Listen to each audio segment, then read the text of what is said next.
Carl came to Brown County because of the beauty down there, knowing of the work of T.C. Steele and the other people that he was associated with. And so Carl would come and have set up a camp down there, a tent under a tree someplace. He taught lessons to artists at that camp, and he would do this for a number of years. Eventually established a house on the east end of Nashville on Old 46, and that's where his studio was.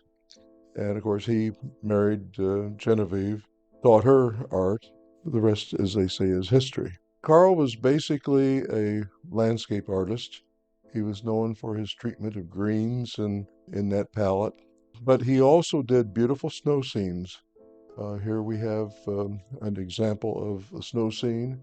We've got an example of a summer scene, probably on maybe old 135.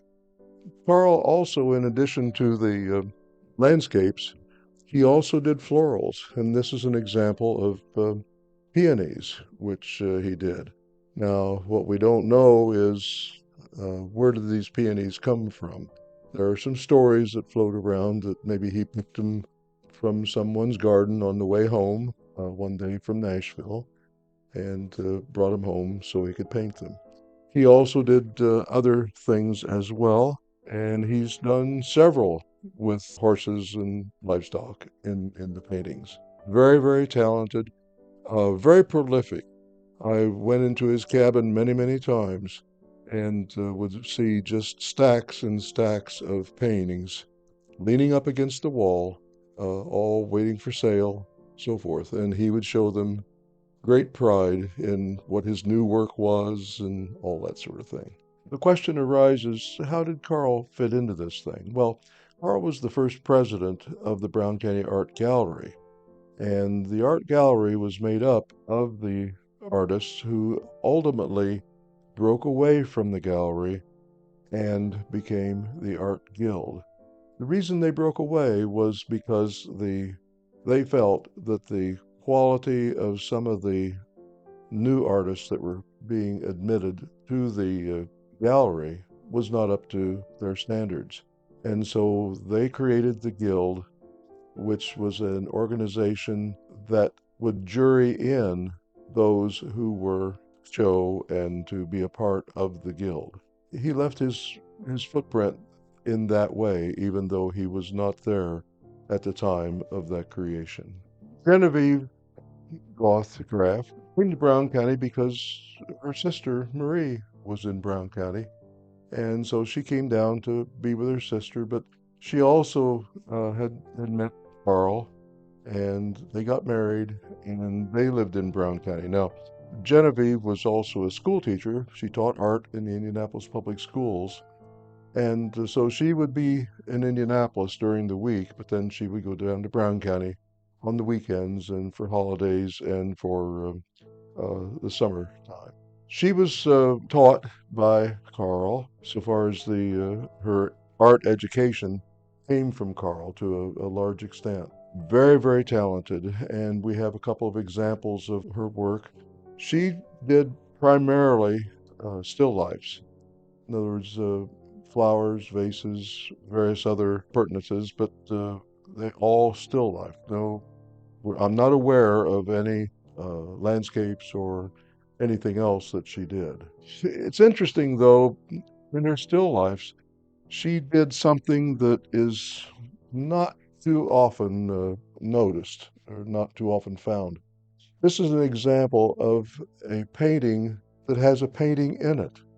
And this painting, the landscape, was done by Carl. And there are several examples of this down at the Guild and what have you that show this particular type of organization. A painting in a painting is one of the things that she did, which is very unusual in my estimation. B.J. Cariani was born in Italy, and he came over to the United States with his family, and they settled in Springfield, Massachusetts. Became interested in art, And he wound up going to the Art Students League in New York City. While he was there, he got a job as a gardener for Louis Comfort Tiffany, Tiffany of jewelry fame. Worked there and learned the gardening trade as well. Obviously, he and Marie and Genevieve were all at the Art Students League at the same time. They became friends. However, World War II came along and he decided that he needed to serve his country, and so he joined the Army. And when he returned, he had suffered what we then called shell shock. And as a result, his passion for art and so forth was basically non existent. He just was a victim of shell shock. Well, in order to help him out, Marie suggested that he come to Indiana. And they had acquired a cabin in Brown County. And so they decided, let's take him down to Brown County. And of course, Nashville at that time was referred to as Peaceful Valley. And the hope was that they could take him down there and maybe he would regain his interest in the arts. And indeed he did, they did, and the rest is history. VJ was mostly known for his landscapes and his beautiful florals. We have two examples here. On the right, or on the left side is zinnias, which he did many, many paintings of zinnias, peonies, various flowers. He was an avid gardener, and he had a garden that existed between his cabin and Marie's cabin, which were basically on adjacent properties. And we're positive that many of the flowers that he painted, he grew in that garden. In addition to the florals, he was also a very talented landscape artist. And we have another example here of his landscape art. Beautiful, beautiful things. Very prolific, and the Guild is very, very lucky to have a nice collection of his work.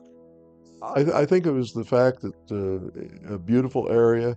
Of course, the previous artist down there basically made it, you might say, renowned as an art mecca, and that would be T.C. Steele and others that came with his group. And of course, Marie was part of the second group that came after them. They loved the beauty of the hills and the trees and what have you. Of course, it's nothing like it was today or is today, mainly dirt roads, rutty dirt roads.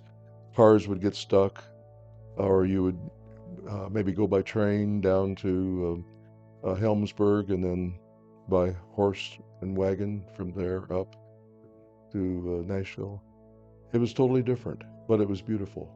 Marie focused primarily on portrait painting. She was very renowned as a fine portrait painter in Indiana. She did a number of the governors, a number of people in business, business owners, etc.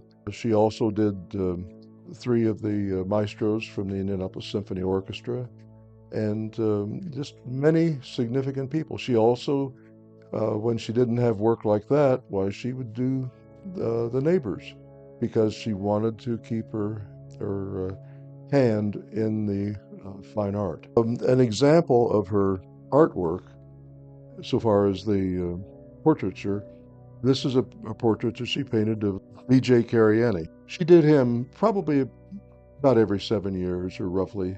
The Guild has a number of these paintings throughout his life, but this is very typical of her art. This is one of the smaller ones. She did also life-size portraits of standing ladies, and fabulous artwork. But she also did other things too.